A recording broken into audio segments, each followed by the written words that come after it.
over a body of water. They can wreak havoc with high winds, hail, and dangerous lightning.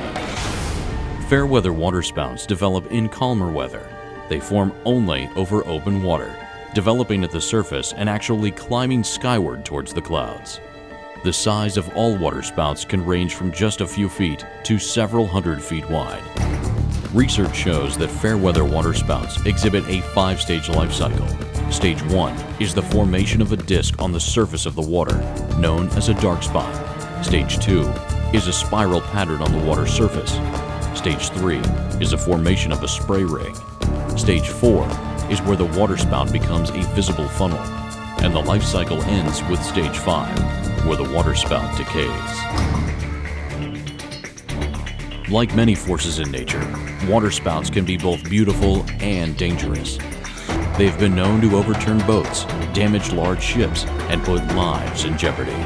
If you spot one, exercise extreme caution and keep your distance. Don't leave your safety up in the air. Try to avoid these turbulent twisters.